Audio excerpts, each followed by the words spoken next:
have to say I was deliberating whether to put this up or not, because this being so toxic and old school method and wah. But you know what? This is me trying to do something for the first time. There are car girls doing OnlyFans, and then there's me melting metal on a car. Suit yourself. Hello. Well, hello. Here we are. The doors are done. I have officially lead metal for the first time. I literally didn't know what it was until I looked it up on YouTube. Then I let show myself in here today, and well, this is the result of my work, completely my work. The other door I got a little help, first show around and stuff.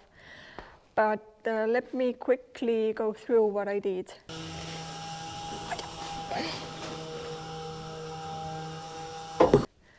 So we started with cleaning the rust and the metal out with these or the roll-lock to get as much as rust out as I can.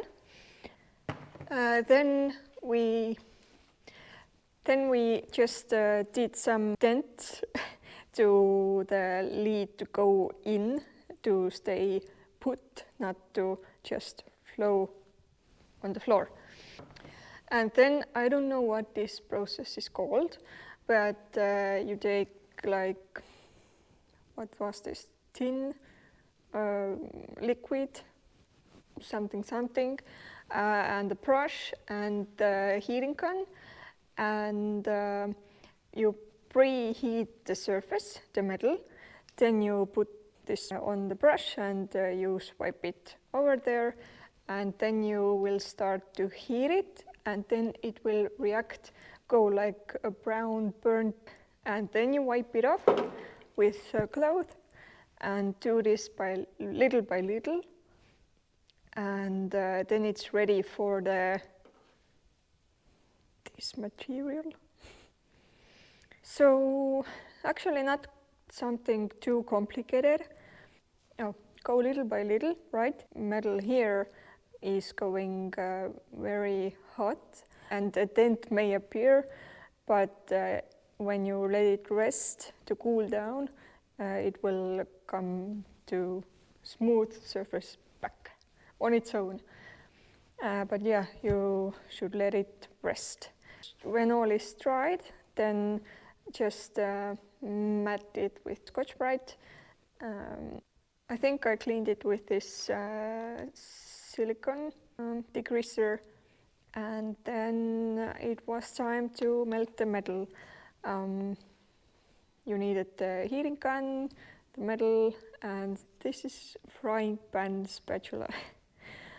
You are supposed to like melt this, but you have to preheat the surface you put it on too. So make some little clumps of the melted metal, and then you can put it away and take the heating gun and then just try to melt it, and then to like scrub it even as much as you can. And that's pretty much it. It wasn't that hard. I thought it was harder. I thought I had to use the blowtorch, but apparently you can do it with heating gun. I think this lets you have more control over it too. So for a first timer, pretty good result.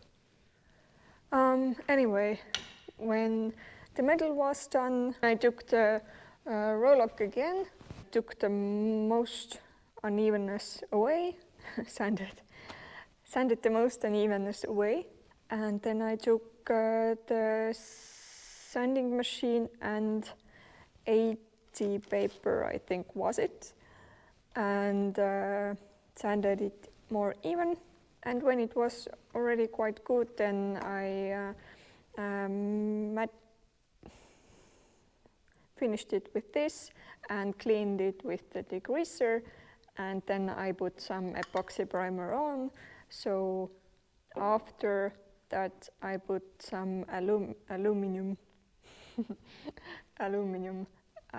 putty over here, and then sanded this off with the 100 paper and finished off with the 180. Yeah. And then I was on my own with the other door. Sanded the rust, did some dents for the lead to stuck in better, preheated the surface, brushed the liquid stuff on and heated it to the point of burnt-like look and wiped it off. Since this door had rust in different spots, I could jump on the other side of the door and didn't have to wait much for cooling down. You see how it goes brown there? Still waiting a little, it's a time-consuming process. Then matted or neutralized it with the Mirka pad and then took the lead bar and started to melt little clumps and then smoothed it out.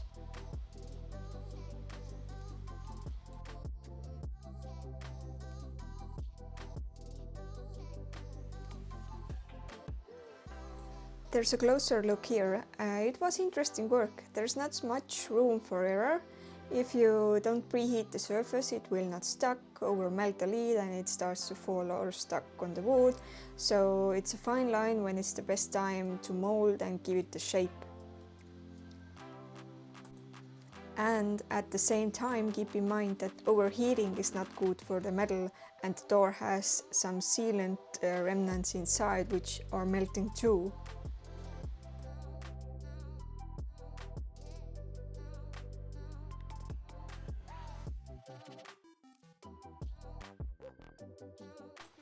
It's not looking most aesthetic at first, but starting to sand it even with the roll-lock and then sanding machine will make it look much better.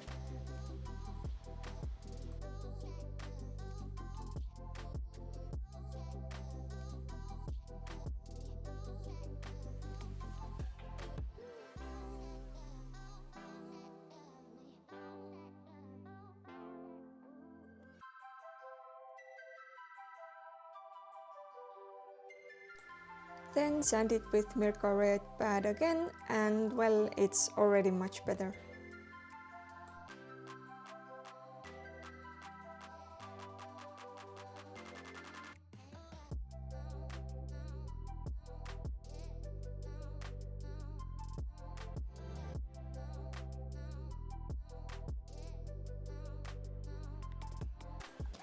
Insert the epoxy priming here and then sanding it with 240 paper for the aluminum putty to go over it. The aluminum putty is much more liquidy. It was harder to put it on, but I did what I could.